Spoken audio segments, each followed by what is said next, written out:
Gostaríamos de, nesta oportunidade, convidar para tomar assento ao palco o senhor Darren Cameron, o senhor Pedro Leite da Silva Dias, o senhor José Maria Domingues, a senhora Janice Romangueira Soto Duarte, o senhor Antônio Divino Moura, o senhor Inácio Herman Salcedo, o senhor Dieter Carl Ernest Renoir, bem como os moderadores, senhora Beatriz Padovani Ferreira e a senhora Cláudia Linhares Salles, para participarem do debate.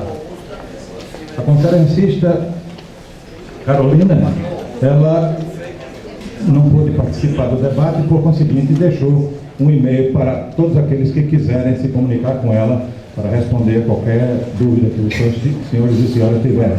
carolina@ppe.ufrj.br. Quer que repita o e-mail?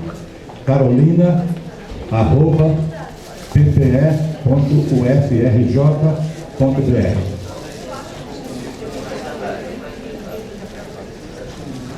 Nós vamos, para dar andamento ao debate, nós vamos ter um microfone sem fio, será passado para os senhores e senhoras que queiram fazer perguntas.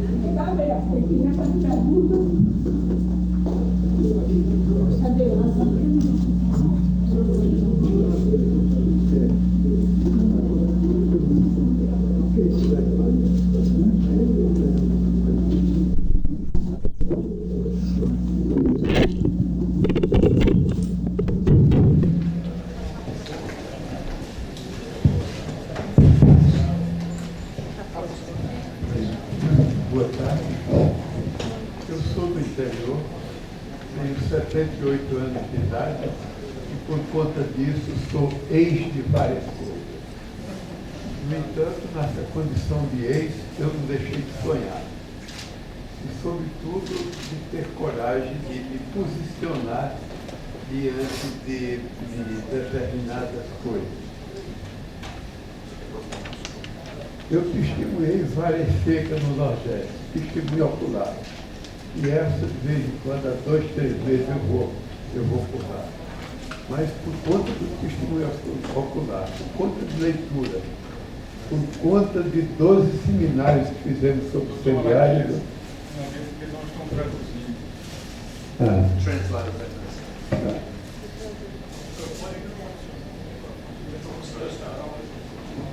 Bem,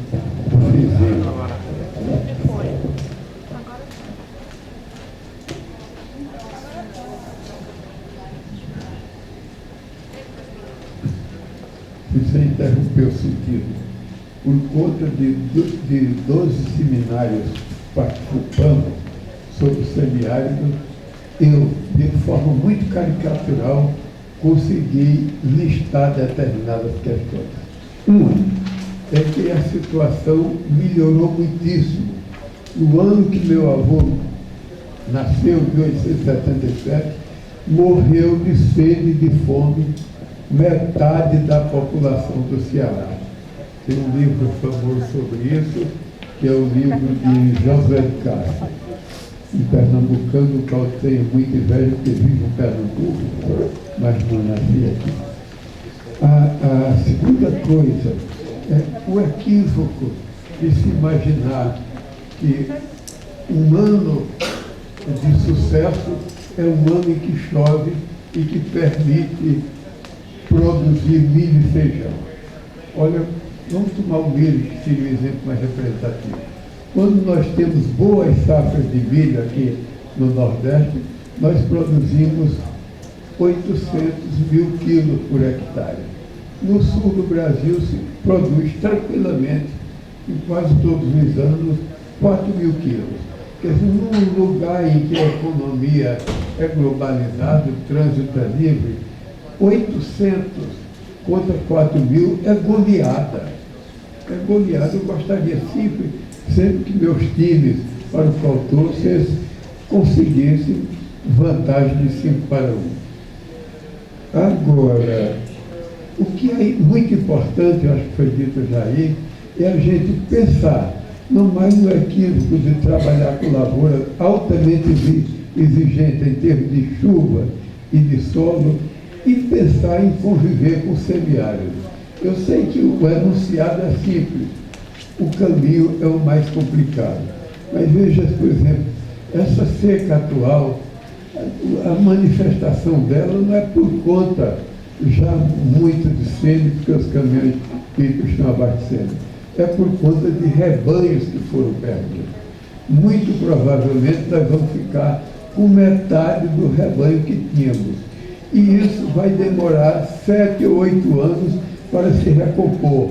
Quando o problema era milho e feijão, e o milho e feijão era sempre problema mesmo que chova, a questão era de mais curto prazo, porque no ano seguinte podia ser que São José tivesse boa vontade e chovesse para lucrar milho e feijão. Eu espero que São José não sancione esse tipo de cultura que diz que no Nordeste é uma boa pedida o milho e feijão. Por outro lado, açude. O que se pensava em açude, eu mesmo pensei muito. A ideia era, já que a água daqui do mar não chegava até o sertão, era que a água do sertão não chegasse ao mar. Faz-se açude, bloqueia-se e pronto, está resolvido.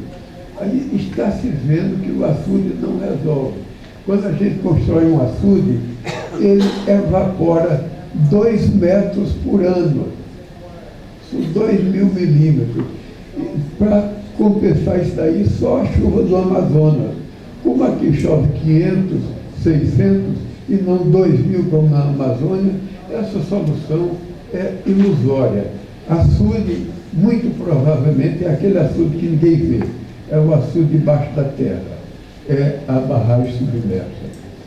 A outra coisa é a gente fazer uma troca das lavouras que não aguentam seca, e o feijão e o milho estão na frente disso, por lavoura resistente à seca, seja importada ou seja plantas que existem localmente. Olha, com a palma forrageira, ela plantada de forma adequada, nós estamos plantando lá no sertão, você tem 200 não, você tem aproximadamente 600 quilos de 600 toneladas, mas por baixo, vamos dizer que é 200 ou 300. Isso dá tranquilamente para criar 400, 500 bodes. Agora, o que não pode é tentar criar bode sem ter uma reserva alimentar. Eu acho que se a gente tivesse pelo menos um objetivo, que é o que nós temos lá, é que no Nordeste produza o volumoso. Vamos dizer que não produz o concentrado, que é a sobremesa da comida de gado, de bode e de ovelha, mas pelo menos o concentrado, o volumoso, o que enche a pança. Bem, eu iria em frente se não fosse a limitação do tempo. De qualquer maneira, eu acho que ficaria esse questionamento. Nós temos que pensar como conviver com o semiárido e não lutar contra a seca.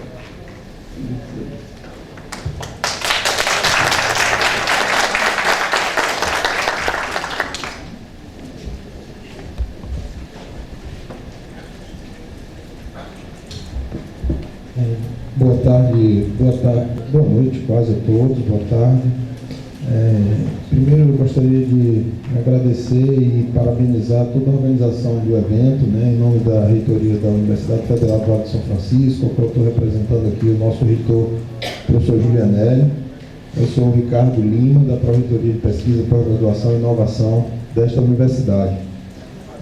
Eu fui brindado aqui com as palestras hoje durante esse dia, e fiz algumas anotações e realmente corroborando, eu queria deixar uma sugestão, como tem até aqui no final da discussão de hoje, um encaminhamento de propostas pelos relatores das sessões. Eu queria talvez dar um ouvido de contribuição e fazer até a mesa refletir sobre isso também.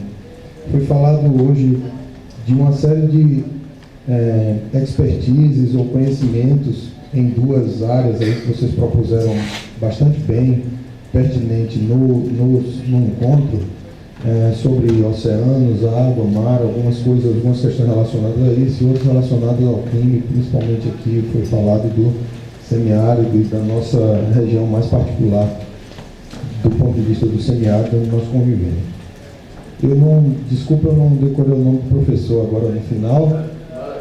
Professor Malaquias, eu estava falando do professor Inácio, que o meio acadêmico ele tem esse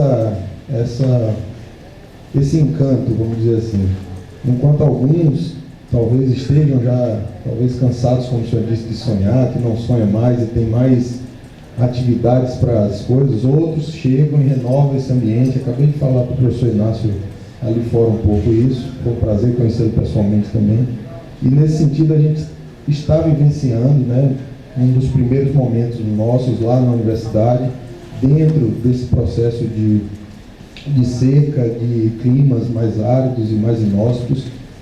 E pensando nisso, né, algumas pessoas ainda fazem e propõem estratégias no sentido de se confluírem para trabalhar as questões que nos afligem mais de perto. Então houve uma primeira intenção, houve um primeiro simpósio.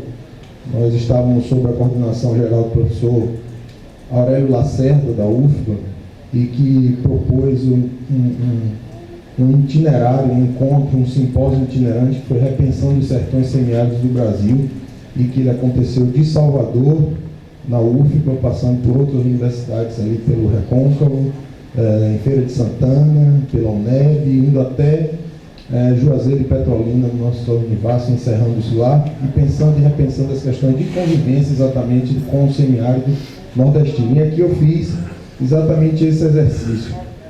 Nós tivemos hoje palestras de expertises excelentes nessas duas vertentes, e a sugestão era no sentido de que essas instituições diferentes, com diferentes visões e diferentes visões aprofundadas, cada uma da sua especialidade ou da sua forma de enxergar o problema, que se propusesse algo inovador no sentido de convergi-las enquanto pensamentos, seja nas questões oceânicas e de recifes e de avanços das praias e dos mares, elevação do nível do mar, seja nas questões de pensar o semiárido. Várias dessas questões foram feitas. Isso podia ficar num documento, uma carta interinstitucional, ao final do encontro preparatório, que fosse submetida a uma comissão que vai a ser realizada em 2013, e que daqui para lá pudesse se amadurecer. E aí é um sonho que eu estou realimentando. O senhor deixa a gente da figura do sonho, e outras pessoas novas vão adentrando a academia e vão sustentando esse sonho que vocês construíram e lutaram por toda a vida, né? Trazendo isso. Então essa era uma sugestão, aí um comentário poderia ser feito no sentido de que a mesa se dedicasse, propor editais, reunir grupos de pesquisa nessas instituições, interinstitucionalizar essas questões e colocá-las a trabalhar junto e em prol das questões que nos afligem, seja em qualquer um dos dois ambientes que foram discutidos aqui, que são ecléticos, diferentes, mas têm essa variável comum. Problemas que afligem diretamente a nós, a uma grande população, e que às vezes está, como o professor falou, numa lacuna entre o que a gente produz de conhecimento e o que a gente pode de fato deixar nas regiões que são agredidas.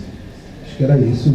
Obrigado mais uma vez, obrigado pela tarde de vocês aí, que foi excelente, foi um prazer. Infelizmente não vou poder estar aqui amanhã, mas nosso reitor provavelmente vai estar aqui.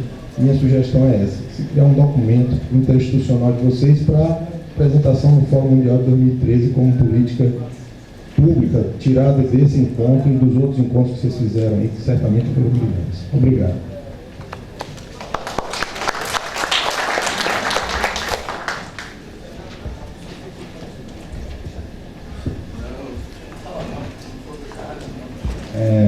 Boa tarde. Eu vou tentar focar um pouco e aproveitar um pouco mais o momento de nossos especialistas e ousar tentar misturar um pouco do que foi ouvido, que foi discutido hoje à tarde, um pouco da palestra do professor ali, um pouco do Divino, um pouco do Inácio.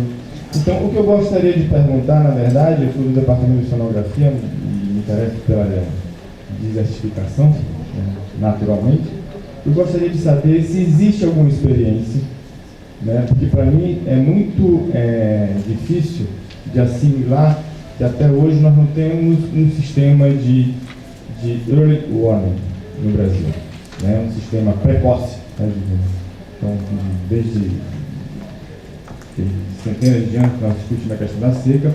Então, eu queria fazer uma pergunta que se seria dividida um pouco entre os três. Primeiro, se existe algum sistema desse que nós pudéssemos trazer para a nossa realidade, né? Porque nós temos os elementos.